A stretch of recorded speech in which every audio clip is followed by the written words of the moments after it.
Hello. Plumber. And you ladies have to be real kind to me. This is like I'm a model of born James. Oh, okay.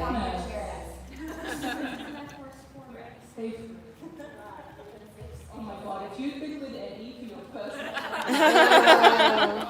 Well, if you notice, he kept stealing my job. I was supposed to do Q&A. Oh, that's right. I'm like, oh, I'll do it. Do we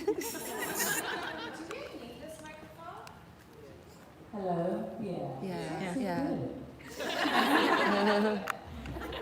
Okay, cool. Do you sing? Not public. You know what? This has nothing to do with anything. But I was on Apple News, and they have hotels contest with basic mirrors, and they have like a recording studio in the shower, and so it's like all those Belgium and office places, and so you basically record yourself singing in the shower. That's cool. You submit it to the hotel that you're at. Point though that you're in a space that you don't have to worry. Sometimes some people are shy. In the shower. All the passion is gone, you know, and then it's like, hey, Because there's no recording device.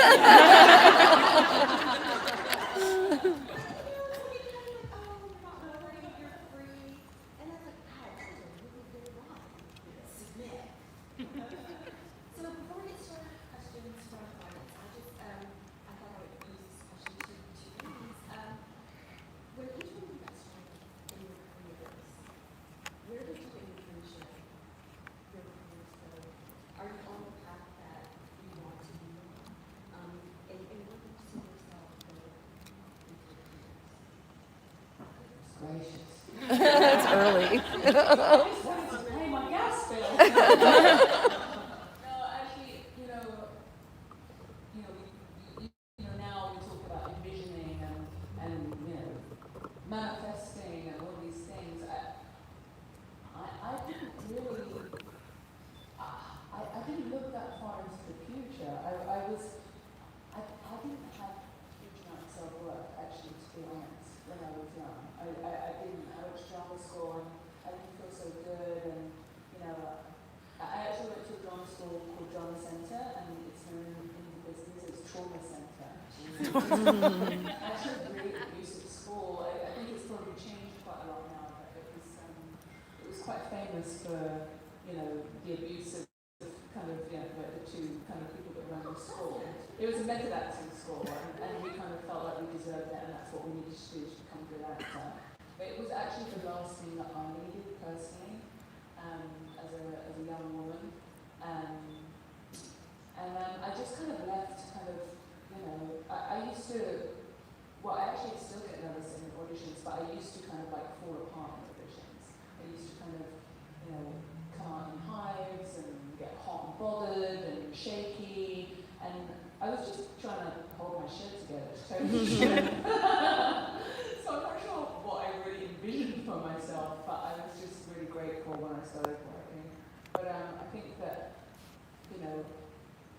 I would have been much better to envision and to kind of have conversations like this and thought processes like that, but it just wasn't in my consciousness, I came from quite humble beginnings and humble people, and we didn't talk about envisioning, we just talked about kind of, exactly.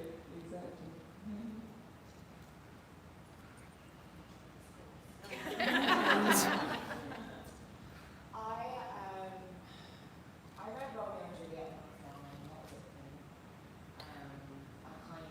I'm so remember across the road, Diana was my best friend. Diana, you have to read this movie, made him sit there for like hours. Friends acting. I was in charge. And I decided that I wanted to be an actor. I didn't tell anyone. It's not really that my parents really want me to. And I actually went to university for math when I was like around 13. And like I secretly applied to drama school, didn't tell anyone because I had a full ride to go study engineering, and I came back in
Second one, this is pretty terrible too. Third one, I was like, well, this is just getting embarrassing. Fourth one, I was like, okay, I can start. And so I basically taught myself how to write, and now I'm really interested in putting together shows about subjects that mean a lot to me and about women, about relationships that I want to see between women. And I think that the interesting thing that sort of kicked that off was the whole Bering thing, because I realized that there were dynamics in women's relationships that weren't being told. Mm-hmm. And I really want to be a part of a community that does that.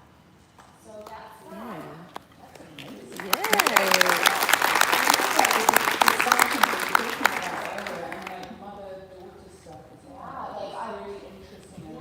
You don't see dynamics between, you know, the Hollywood narrative has always been competitive with women.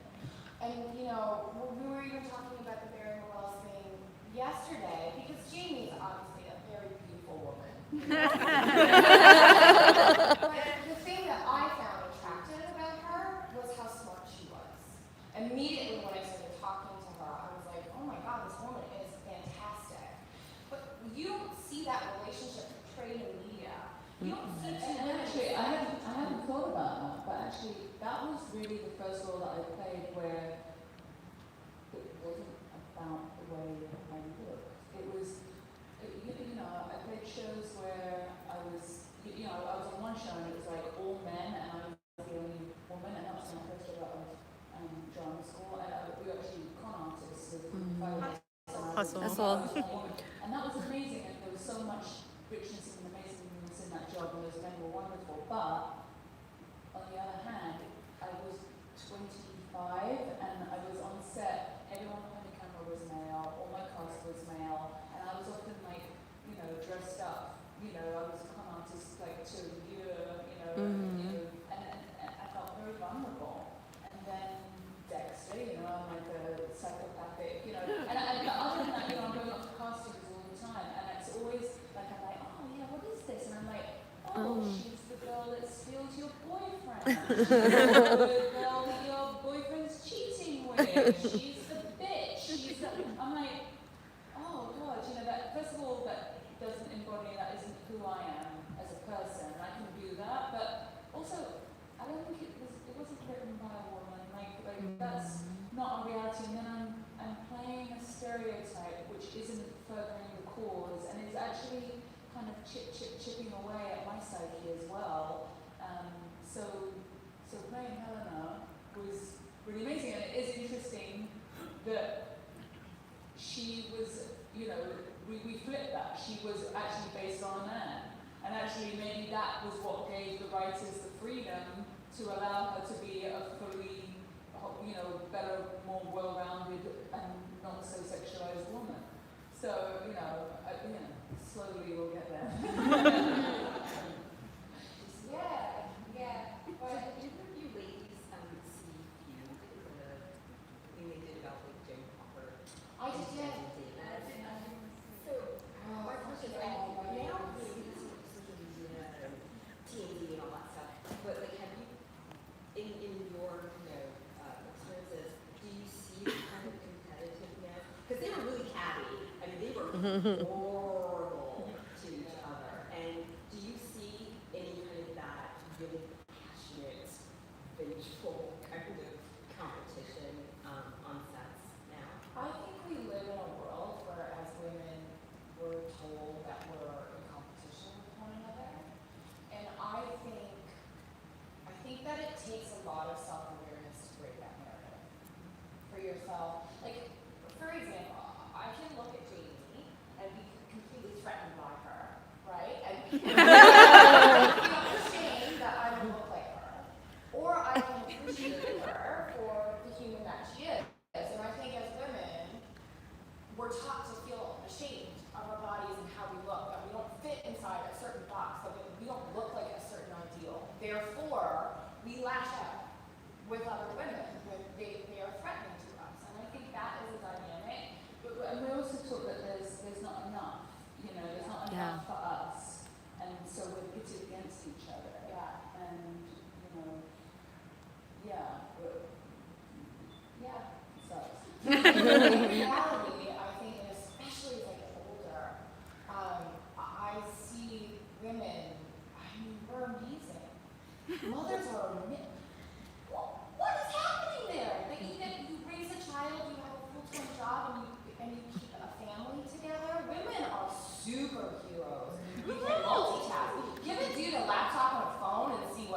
Like, we really are extraordinary. And the fact that I think we've been so misaligned is because men are innately afraid of our power. I think. I really do. And you know, even if you look at history, we're going to the stake. Well, you know, there's like, so, you know, there's like lots of groups now making things like goddess work and breath work and kind of connecting to your power, and you know, it's all about kind of connecting to your womb energy, and whether you choose to procreate or not, you do have in your body part of your body which is it creates life. There would be no human species without it, and that's magic, that's spirit, that's God, that's whatever you want to call it, and the beginning of all creation. And whether you want to have kids or not, like there's ways of like, you know, through breath work and through centering, through meditation, connecting to that creativity and pulling that energy up and having it flow through your body and being fully embodied. And I think that, you know, that may have been scary, you know, over time for men. And I think that, you know, that's where, you know, burning at the stake and, you know, it was that power, it was like constantly trying to repress that power. Yeah. Well, you feel like you've been robbed of the right to speak. You know, it's so interesting. My voice is actually down here. You know, this is how I actually talk. But now I talk up here because it's a lot less threatening to people when I speak like this. You know, and I wasn't even conscious of that for a really long time. And then if I get pissed, I'm like, oh, here we go. It's my Eddie voice. But it's interesting because so you're actually kind of going out of your way not to threaten men, and then, you know, I don't know, you know, I've only ever been an actress, so I don't know if it's the same for you guys, but often I'm like, oh God, how do I disarm this woman as well? How do I make this woman feel okay and know that I'm not a threat, that I am a friend, that I am a sister, that there's no, and sometimes it works and sometimes it doesn't, but it's a big energy production. You know, you know, it's a lot of energy that you're expending, and it'd be really great if we could all be like, hey, the gloves are off. Safe space. Friends, safe space. Safe space. Safe space. I think we're getting there, but I think we have a ways to go as well. And I think one of the reasons I want to tell stories with the narratives that I want to see, that enhancing the dynamics between women, is because I think that the narratives we see on television and in film, On the front covers of magazines, on the articles we read. yeah, thus far do pit us against one another. And I think that, you know, what comes first, the chicken or the egg? You know? So What produced the Kardashians?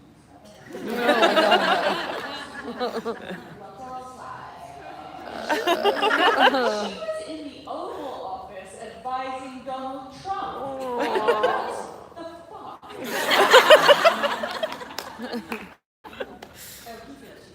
I'm sorry, but my pussy ain't up for grabs. Now,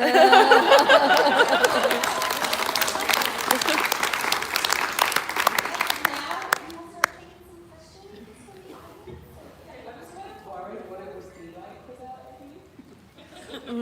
It's bellow.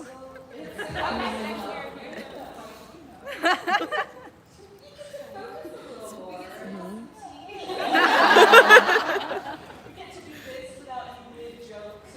Yeah. All right, so we have our first question. Hi guys.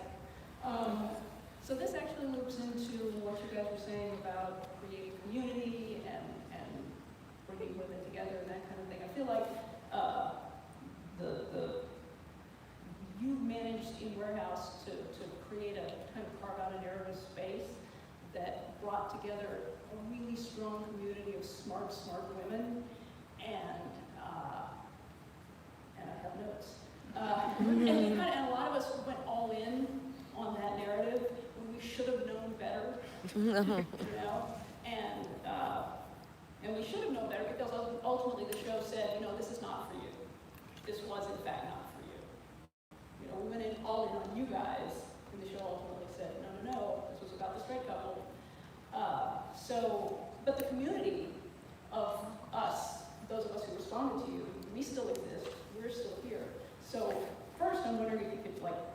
talk about what it means or meant to have created this larger space of community, because you sort of touched on that already, Bill. But, and then also, secondly, and I'm sorry, it is a two-part question, because you were able to do this through those acting voices you were talking about yesterday, through just the kapow kind of chemistry that you guys have together, would you consider taking that kapow chemistry and doing something with it in the future? I'd love to work with Joanne again. And I'd love to kind of, we have such great chats about stuff and kind of, what's going on in our minds and hearts and, the kind of stuff that we've learned and how we're evolving and what we're still getting stuck on. That it's very nuanced, and I'd love to kind of like explore that, those relationships. And you know what? She's actually really great actress. So I think I feel really good working with her. Yeah, absolutely. I mean, to address our love work, no brainer. Yeah, I can't express my love enough. Also, like, so wonderful and subtle and gorgeous work. Always, always.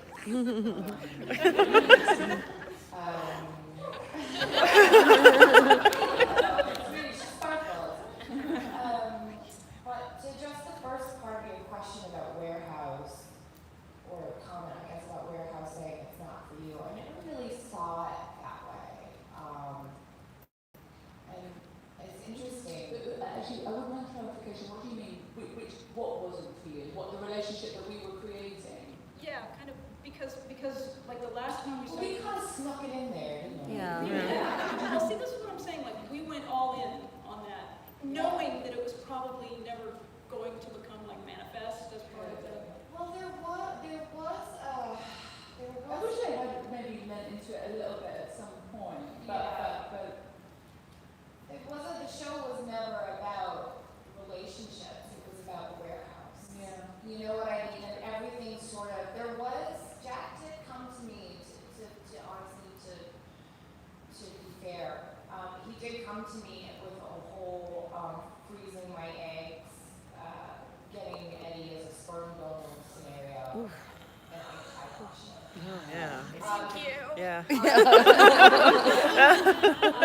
I just had been, I fought really hard on that show for her. I fought really, really hard, and also I fought really hard to make the relationships, with Micah and Claudia and HG, and to really not go the competitive route with it. And by year 5, I was a little worn out. And so I was so upset with the fact that they were ending her wanting to have a child. I just kind of was like, why does she need to want a kid? Why does she have to want a child? Why? The warehouse is her kid. This is a woman who's obsessed with her work, and I never really understood that storyline, so I sort of tapped out. I was just like, yeah. Again, it might be a bit of a male, it is kind of, thank God we're now starting to, make more TV and film and write and direct more. Because the narrative of a woman's story doesn't have to end with a child. Also saying was a really bad man, 90%? More. And think about even the set of Warehouse. I was so excited when Jaime came because behind the camera it's all men. And it's cool, but you can only laugh at so many dick jokes, guys. Cool jokes about food, it's funny the first couple times, and then after that, I need a little bit more existential. It's so nice to have female energy, and it doesn't happen enough, and it's starting to. It's really starting to open up, but it's we need more women to step up. We do. Yeah. Does that answer your question in any way, shape, or form? Sure. Next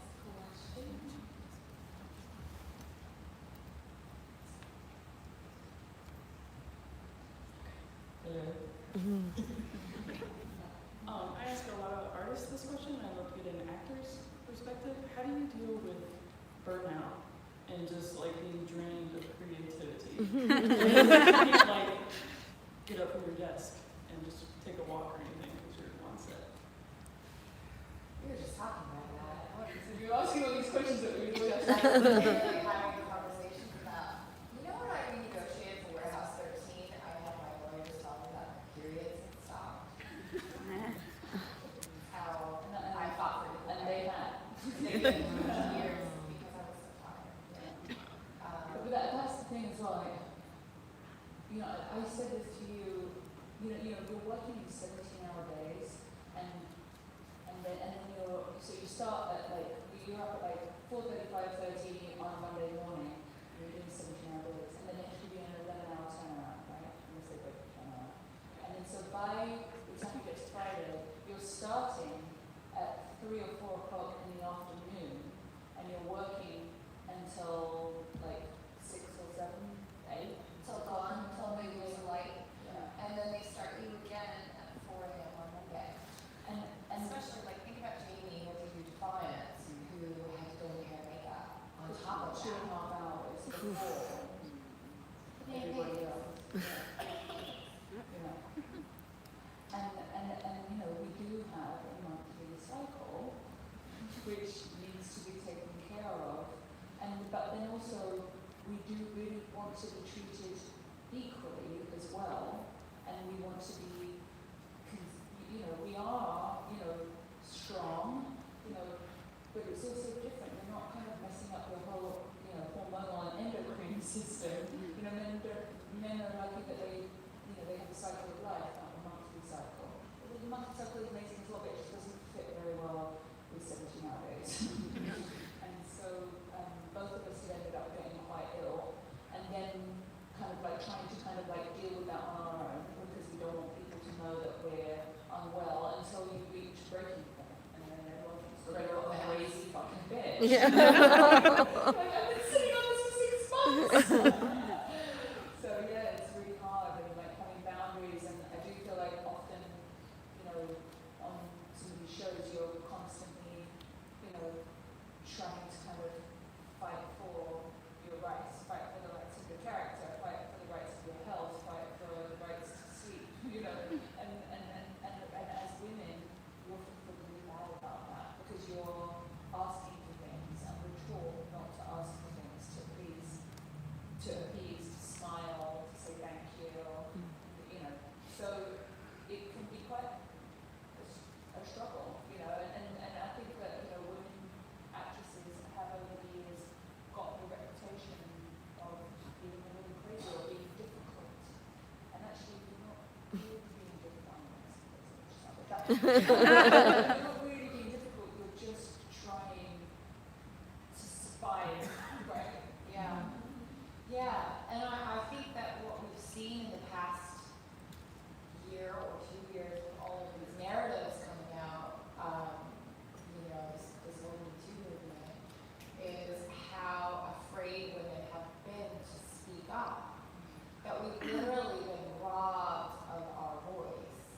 And I think right now we're sort of riding a crest where that's becoming acknowledged in a way. But we're so afraid also if we're difficult and somebody hears about us, we might not get cast. So what am I going to do? I'm going to keep my mouth shut so I can work. The fear of pissing off the people in power in an industry that is capricious at best, and is not fair, frankly. Like, if you want a fair shot, get out of Hollywood. That's not the way the industry works. We sit on a lot. But it's also kind of amazing because you are forced to become this entity, without all of the pressure of the industry and my frustrations and feeling sidelined and my utter anger at not having a voice. I have created a series because of that. It's what you do with it. And I think that, that's how a diamond becomes a diamond. I put it under a lot of pressure. I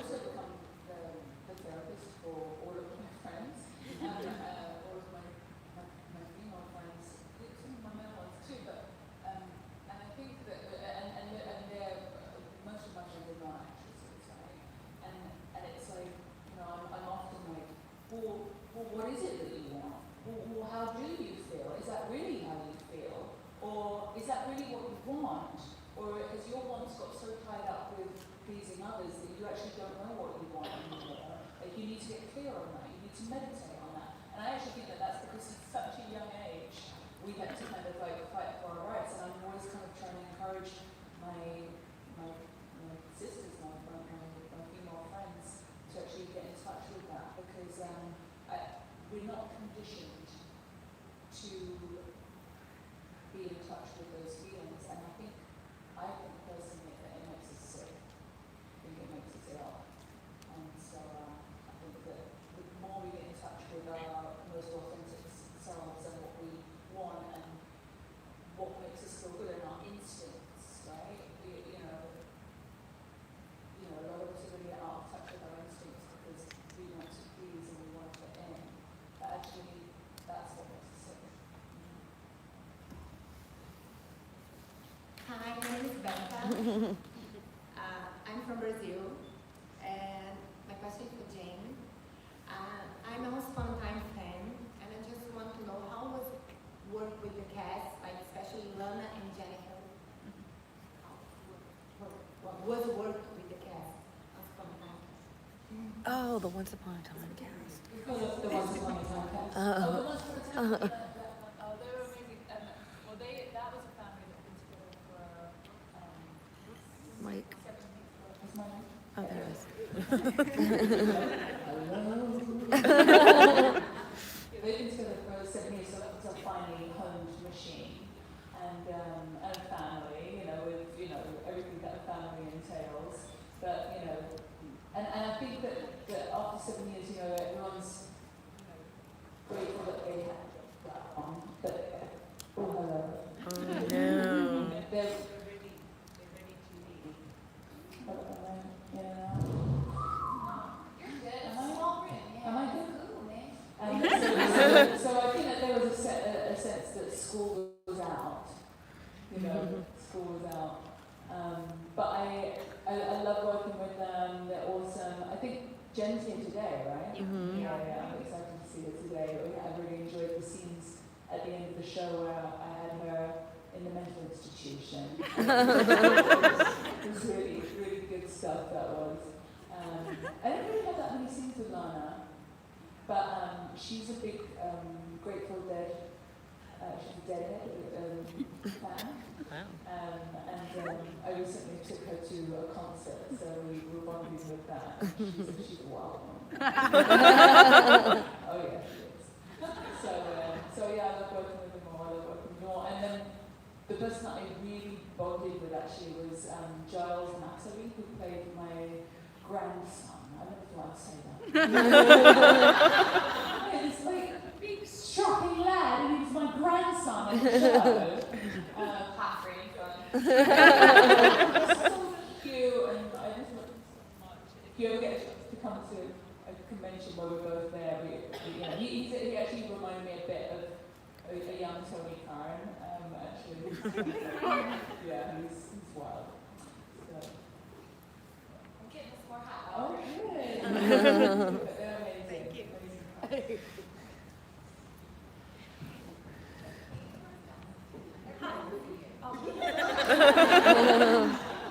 You don't I have was watching the to show sneak. and just being in total awe. I was wondering when you guys kind of realized there was something like magical happening, at least between like your two characters chemistry-wise. I remember watching like Time Will Tell and all these episodes and just being wondering like how did all that like build up to be what it was? If that makes sense? Like chemistry-wise?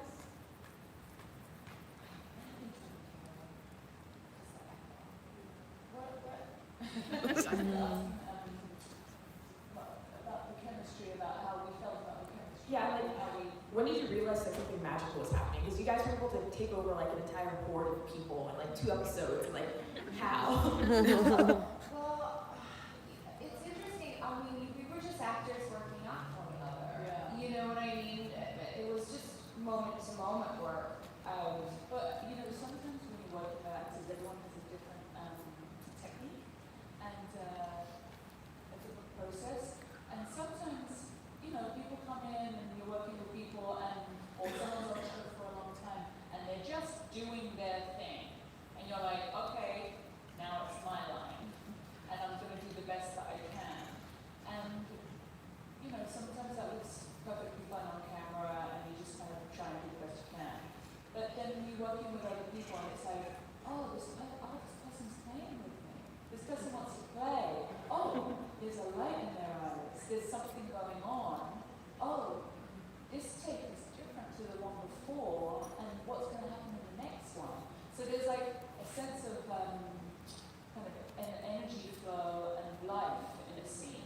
you don't always get, right? Yeah, It's yeah, a gift. it is. And just to have someone to be like, basically it's like tossing a ball. To have somebody who like, somebody tosses it one way, you catch it funny, you're like, oh, this feels good, and you just keep tossing it. And so that's, we just sort of happened upon it and started to play. And I She actually also is so gorgeous. You try like saying your lines and looking into those eyes and not thinking something. I'm just a woman here. I don't think that we're two people who think outside the box. I think it didn't even cross my mind to not play that energy with her. Because I was like, this is interesting, and we see where this goes. And also, you know, there was a lot of kind of, although it wasn't written that way, there were a lot of themes that apply to lovers in our relationship. You know, themes of kind of trust, of betrayal, of kind of, you know, begging for forgiveness, you know, all that sort of stuff that doesn't often happen in a platonic relationship. So it kind of, it did lend itself to some of the stuff as well. Yeah. Yeah.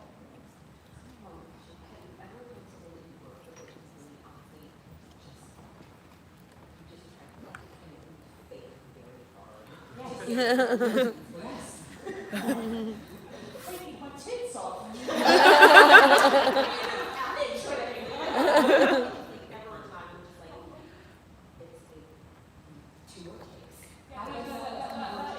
That's what being professional.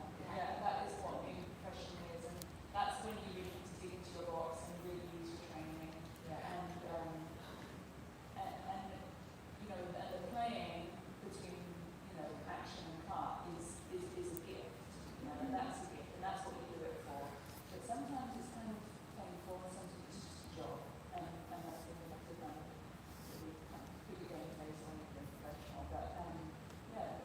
It happens all the time, and sometimes they're the sweetest people, but you know, they just you know, there's no there, and they kind of, you know, they're not even trying to connect, they're not kind of like reading your impulses, they're not kind of, not even looking at you sometimes, and you just, or they don't know their lines. You know, or they're doing kind of, oh my god, I was going to say, no, I won't just say when, but I worked with somebody at some point in my life. And it was like he made all of his decisions about everything he was going to do, and actually everything that I should do before we came to set. And his ideas weren't that great. They were not that great. They were like so on the nose, and he would also, it was I mean, I was having to do a lot of planning because obviously he was you know, he was the star of the show, and I, you know, didn't want to upset him, and he would get furious at me when he would play this thing that he had decided That you were going to react to it. I was going to react a certain way, and then I would react a different way, and he'd be like, this whole scene is not working because she would be doing this, and she would be quicker or more upset or whatever. And I was like, oh yeah, no, I thought about that, and then I just thought it was a really obvious choice, and actually this is my choice. And what was just not working, and so I was like, this is the way I'm doing it. So yeah. Next question? You can say anything, Joe. It's pretty much encapsulated all of the times that I've been like, I really enjoy doing that to people. Doing what? Well, you know, doing unexpected shit. So people have to step up. I mean, that's what I do. I worked through a shoe with someone during the scene. I was like, take the fuck off. I was going in the eye. Yeah, I don't really. Listen to what my character's saying to you that affect you. Yeah, and sometimes if they don't want to play, fine. Oh, but what about the actors? Have you noticed this? It's happened to me recently. You're in a scene and you do something, and they're like shouting in your face or something, you know, in the scene. You know, they're meant to be shouting or whatever. And then you like, you step back. And then the next take, this is good.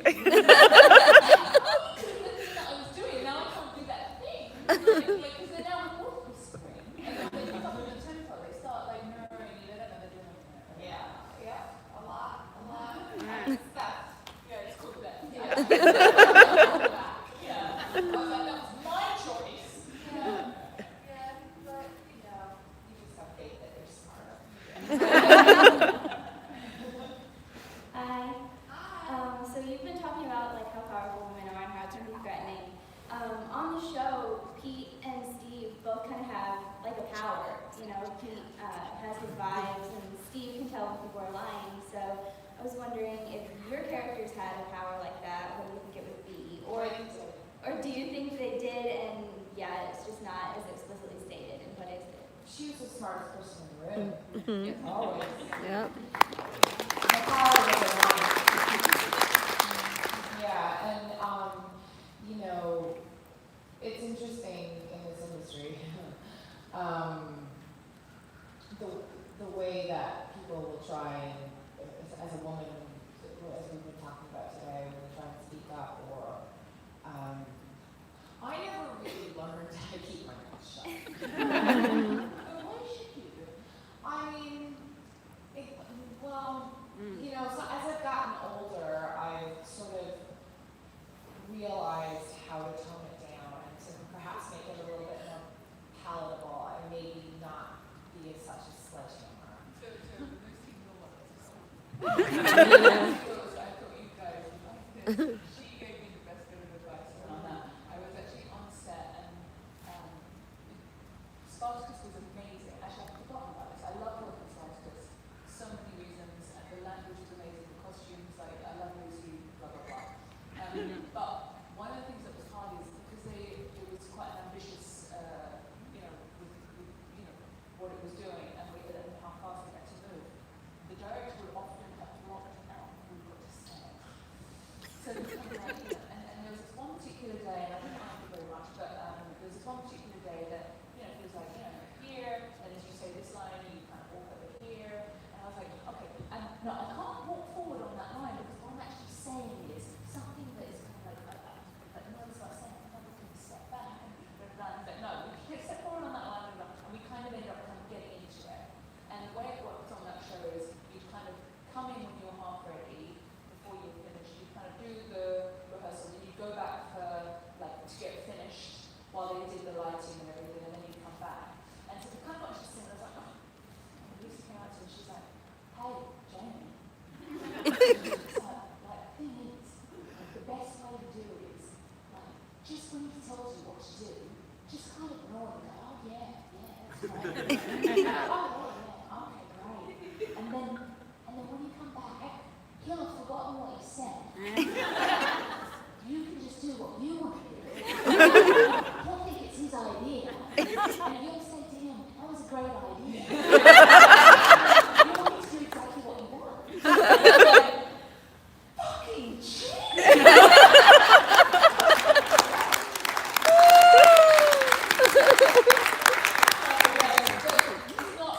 It's not always about not saying what you want. It's about sometimes when, and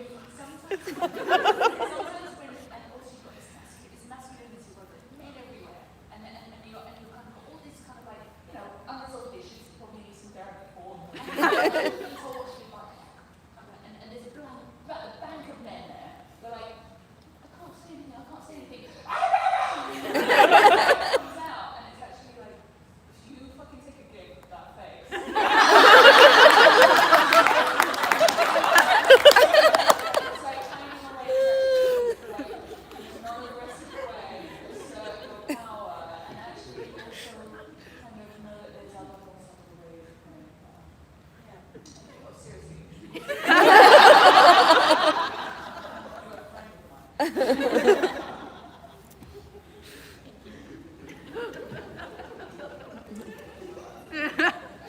Hi there, my name is Jessie. You've been talking about women's voices, the importance of women's voices in telling our own stories. And Joanne, I think it's amazing that you're writing your own series, and I know a really talented British actress who should probably be cast in that. But I think you're do really bad.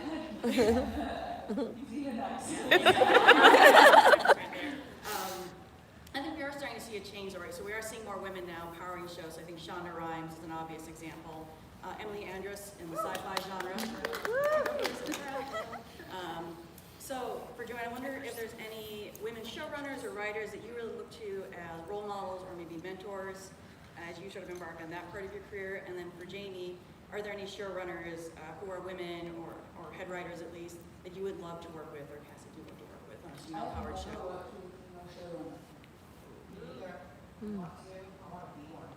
Yeah. That's what I'm creating. Because I want it so bad. Martin Oxon, PS2. Oh, yeah. Lena Dunham and Jane Comer, I think they just broke up, but whatever. Reese Witherspoon's company was amazing. There are so many. I actually have a list on my laptop. There's a document that I just keep adding to because there's been so many in the past like couple of years. Yeah. What now in Russia? No. Well, Yeah. She's been really vocal about the whole movement, and I think she got it. yeah. She co-authored Lean In by Sandberg, Sheryl Sandberg. Yeah, I mean, well, and Nell was one of the first female writers in comedy rooms, which can you imagine Dave Letterman? That's what the new book is about. It's actually about being a female writer in male dominated comedy. Yeah. So, yeah, to answer that question, those are the ones off the top of my head, but like there is a list. My plan is to try and sit down, get in the rooms with all these women. Liz Merriweather is another one.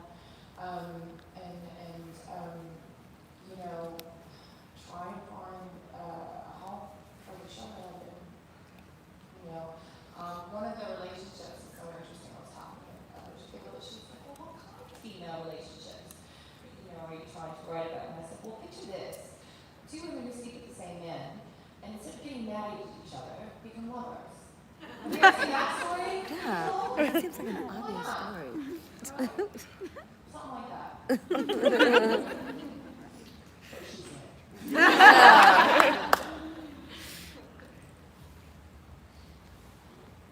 So I was just wondering, you've been talking very much so about connecting with yourself, and I was just wondering if you guys had an artifact, what would it be?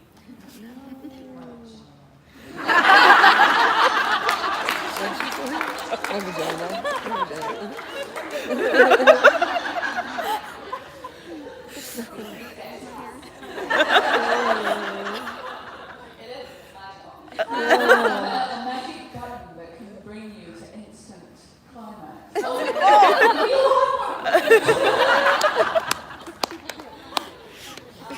I think, you know, I love I think one of the things that Jamie and I have in common is we're both seekers a little bit. You're looking for your higher self and your most powerful self and how to connect to that. And maybe destroying, I think the world teaches you to care about a lot of stuff that we don't necessarily care about. I think humans just want to be connected. We don't need to look a certain way or have certain things or have a certain amount of money to be fulfilled. That's not what humans want. Humans just want connection with other humans.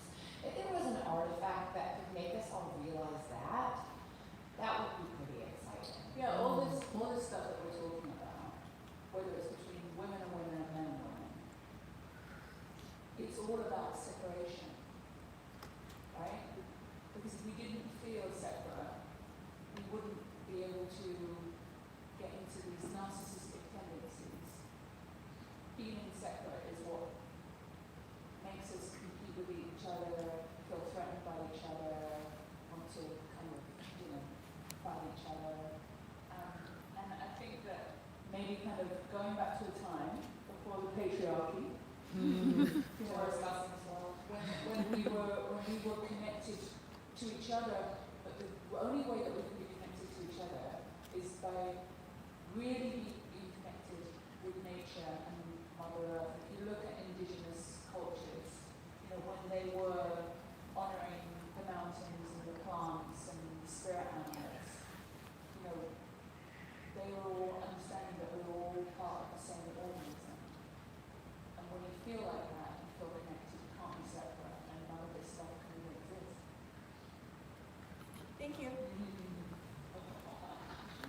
Hi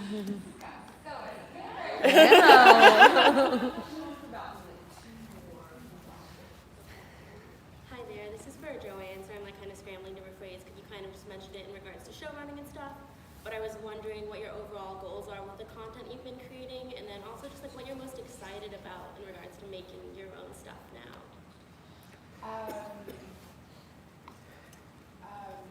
think that I just want to tell stories that I think are important to tell. You know, I really feel like I think everybody is unique and wonderful, and like I said, I'm so angry of us, especially right now with this administration in the United States. That is like the biggest sign of separation that they could possibly be. I'm constantly, repulsed and angry and upset by how divided and divisive this all is, and how much money exists in this country.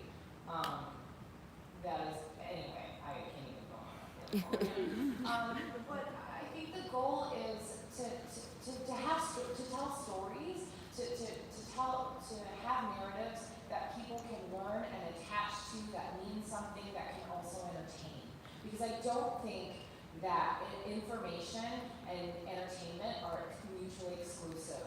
I think that they can be combined, and I think it can be a way to activate people and empower people towards something for the greater good. And that's what excites me about becoming a storyteller, because I think that that's possible, and I think that we're ready for it. The power of storytelling, is pretty profound. The news, it's thrown about all the time now as fake news, and facts don't really even mean anything. Science doesn't anymore, and people just trust all of that. And actually, I get it. There's the news, all of the stations feel like we saw on the senses. It's all kind of sensationalized, and how many ways can you kind of talk about something awful? How many angles do you have to show it from? Like it's almost macabre. It's almost like kind of fear-mongering masturbation. It's like it's horrific. But with storytelling, with the nuances, you can tell these stories through a human perspective.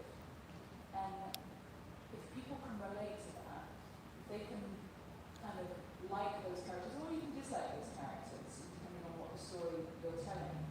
You're having an impact. You're able to kind of get into their psyche without them kind of rejecting. You create empathy. Yeah, empathy. And if there was empathy, there would be no Donald Trump. Yeah. If there was empathy, true empathy, there would be no separation.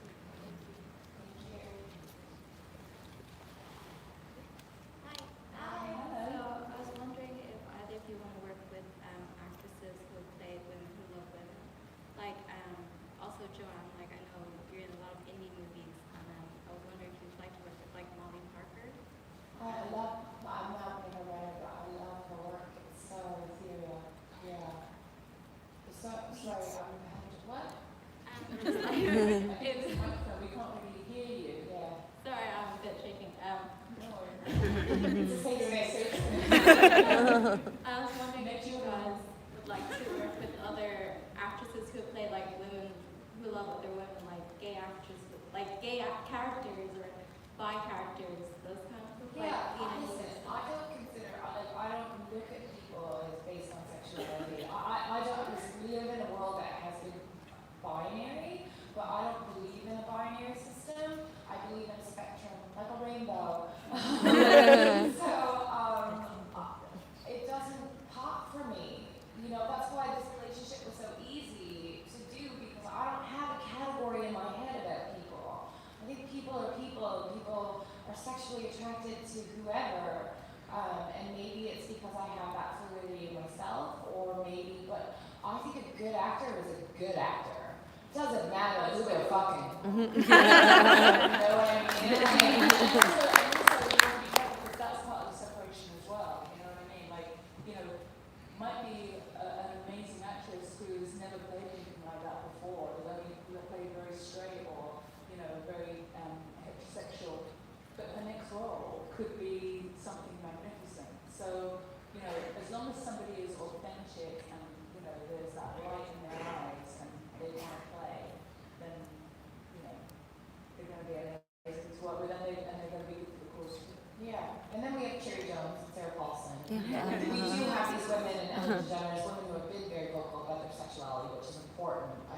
just for acceptance, for mainstream acceptance. But I don't look at people like that. Never have, never will.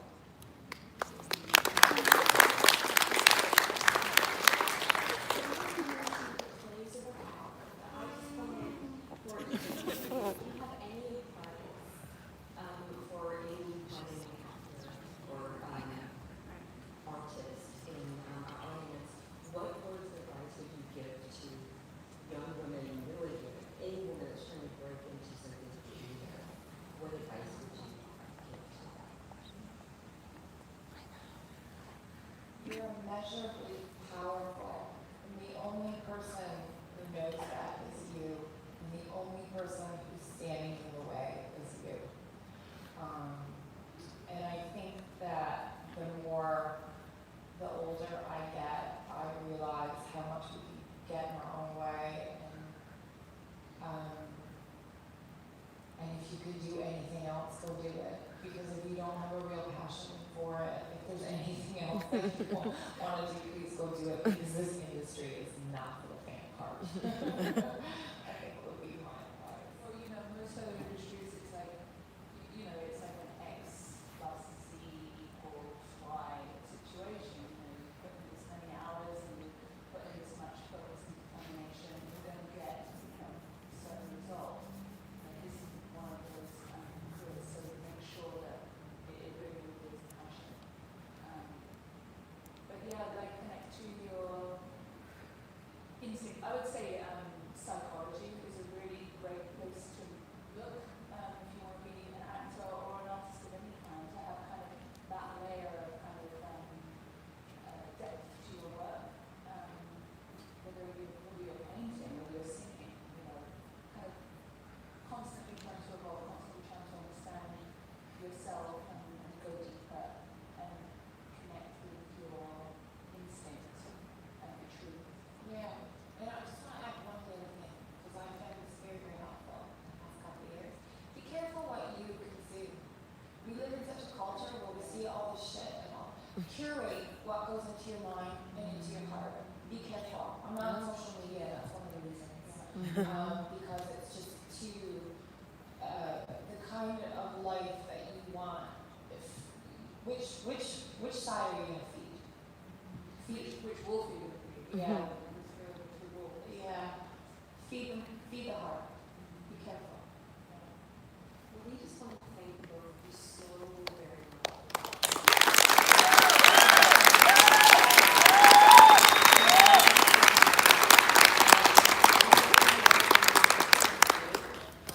You're brilliant. I just think both of you were just, well, I'm speaking for me. So.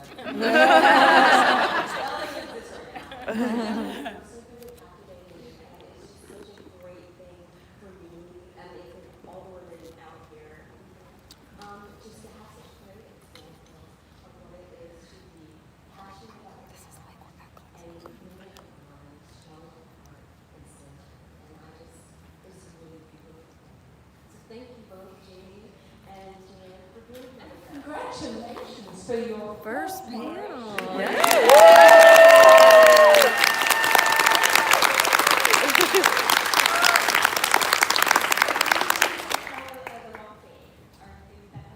think we have photos next, and I think that we'll probably be back at the tables at about 12:30-ish. Thank you all so much for being here with us. If you want to go. And as I said before, go on the app, rate the panel, let us know what you think. Thank you everybody for being here with us. Thank you.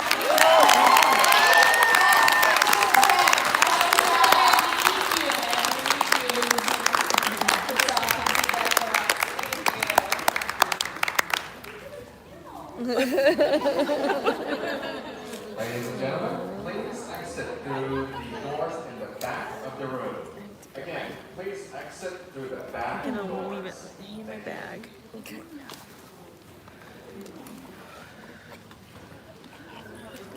I'm just getting out. No, I don't want to leave. Take a picture with your phone. With my phone? Yeah. Oh.